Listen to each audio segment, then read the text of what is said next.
Il est 18h15, le 24 juin, la fête de la Saint-Jean au Québec. Ici, nous avons des bébés hirondelles dans un nichoir. Intrigue. Au début, je savais qu'il y avait 7 œufs. Le 4 juin, il y avait 7 œufs. Là, à un moment donné, j'ai vu 6 bébés, il restait un œuf. Je me disais comment ils ont fait pour sortir l'œuf qui n'était pas éclos. Mais ça a l'air qu'ils mangent, ils le pètent, ils mangent la coquille. Ils mangent, ils ne peuvent pas le sortir. La femelle et le mâle, ils ne peuvent pas sortir l'œuf qui n'a pas éclos. Parce que c'est dans un nichoir fermé. Ils ne peuvent pas l'envoyer en bas du nid, hein, impossible. Alors moi, je pensais qu'il y avait juste 6 hirondelles, 6 bébés. Puis là, ben, je le sais pas. Des fois, j'en vois 7. J'ai des visions. Les petits becs blancs, là, ça c'est toutes les hirondelles. Yeah. Il doit y avoir un papa et une maman qui est à veille d'arriver. Mais je pense qu'il y en a 6. C'est assez difficile de voir plus que 6. S'il y en a un 7e, il n'est pas fort. S'il n'est pas mort, il n'est pas fort. En tout cas, il y en a 6, c'est sûr. Là, il est 18h15, 18h16, 18h17. Toute la journée, à partir de 5h le matin, là, jusqu'à 19h, 20h, les parents, ils vont chercher des bébites. Puis il y en a des bébites cette année. Il y en a. Et blablabla. Moi, je capte une vidéo avec ma caméra Sony sur une vieille télévision qui n'est pas à écran plat, là, avec une caméra qui est installée sur le nichoir, avec une rallonge, un fil, tout le kit. Puis après ça, je passe ça sur Videopads, un logiciel de montage. Là, je compresse ça. Puis j'envoie ça sur YouTube qui est encore compressé. Fait que ce que moi je vois ici sur l'écran, c'est pas net, clair. Puis vous autres, ben, probablement que vous trouvez ça un peu tannant, là. C'est difficile de voir. Il n'y a pas assez d'éclairage. Il aurait fallu des spots dans le nichoir. Mettre de l'éclairage, l'air climatisé pour les journées trop chaudes. Mettre une chaufferette pour les journées froides, la nuit froide, en tout cas. On ne peut pas avoir un nichoir parfait. Là, j'espère qu'un des parents va arriver. C'est peut-être un des derniers repas de la soirée, là. Mais il y a des bébites, il y a des bébites. Puis là, comment il y a de bébés dans ce nichoir-là? Je pense que doit être 6. 6, c'est raisonnable. 7, là, c'est exagéré. Bon, vont-ils arriver, les parents, le mâle, la femelle, vont-ils arriver? Les bébés sont patients. Puis j'ai l'impression qu'ils n'ont pas encore les yeux ouverts. On ne voit pas des grands yeux, on ne voit pas de petits yeux. Une chance, parce que peut-être qu'ils se feraient crever les yeux. Mais là, ils ont 16 jours. Si on est le 14, puis on est le 24. Fait que le plus tôt, je pense que samedi prochain, il devrait, c'est la possibilité, si on bien croissé, si on bien grossi, pouvoir sortir. Mais ce serait trop tôt. S'ils sont 6 ou 7, c'est beaucoup. Alors, ça peut être ça peut aller dans 19-20 jours à partir de l'éclosion. Fait que, on va attendre. On ne peut pas savoir. Mais les autres années, l'expérience qu'on a depuis 2015 environ, c'est vers le 6, le 7 juillet ou le 8 juillet ou plus tard. Il commence à couver à peu près à la même date. Les bébés éclos, en tout cas, à peu près la même date.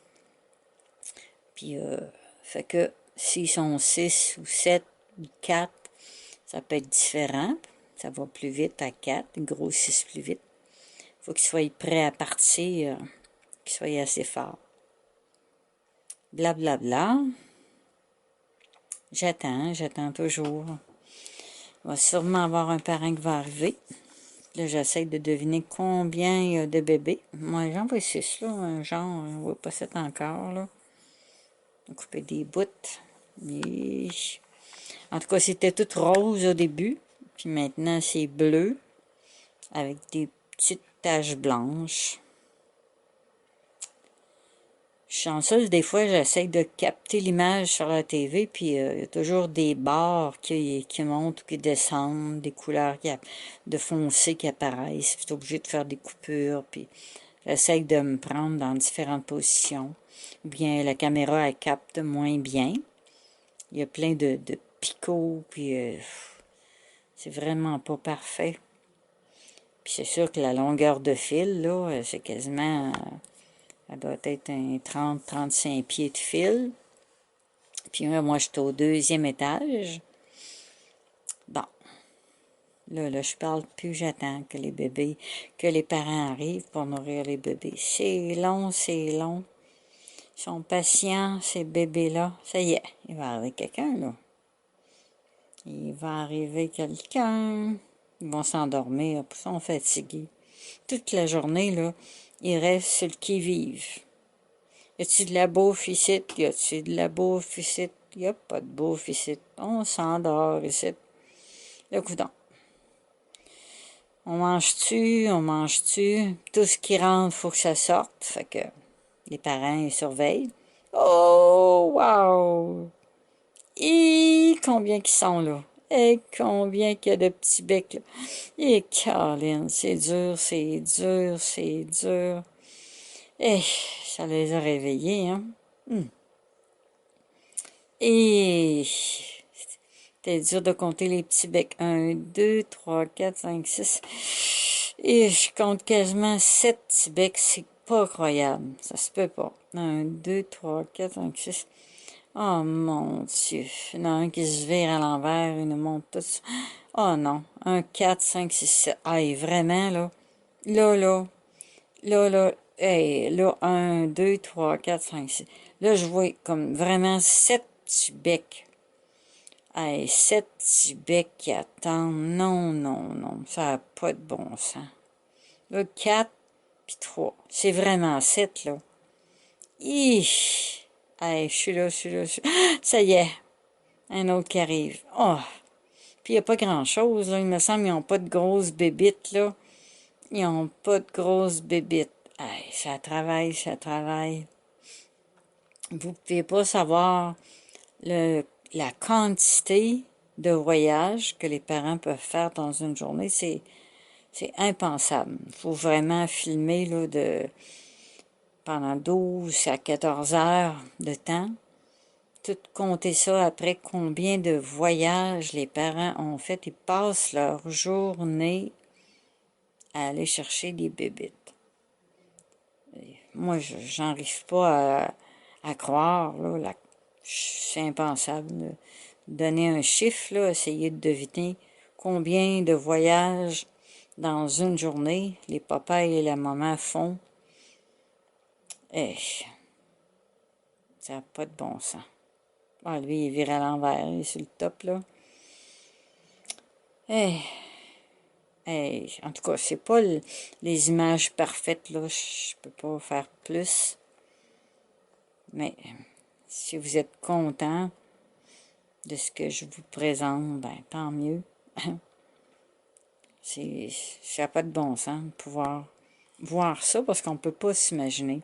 Tu regardes la nichoir de l'extérieur, puis tu peux pas savoir ce qui se passe en dedans. C'est impensable. Passer des heures et des heures. Oh, ça va vite. Et là, ça veut dire qu'il y en a des moustiques. Bon, là, il sort une pochette. Ça, c'est ce qui rentre. Il faut que ça sorte. Fait que il sort des pochettes. Ça sort des pochettes. Des fois, ils mangent. Au début, ils mangeaient. Le mâle et la femelle, papa et maman, ils n'ont pas le temps de manger. Ils nourrissent les bébés. Fait que là, ils mangent ce qui ressort. C'est plein de vitamines, plein de calcium, plein de toutes sortes d'affaires. En tout cas, si l'effet d'installer un nichoir, ça peut sauver une ou deux ou trois hirondelles par année, ben tant mieux. Parce qu'ils sont en voie de disparition de plus en plus. Ils ont un déclin. Pas juste sur les hirondelles, hein, sur toutes les espèces d'oiseaux sont en voie d'extinction. Alors, si on peut les aider à survivre un peu, puis profiter en plus d'avoir la chance de voir, d'observer. Fait qu'on va dire à demain, ça va être le 25 juin, demain, un jour à la fois, tout comme les oiseaux au fond du nichoir, ils ne voient rien, ils n'ont même pas encore de yeux pour voir, puis ils ont 6 jours, je ne vois pas des yeux encore. Fait qu'à demain, merci et à bientôt.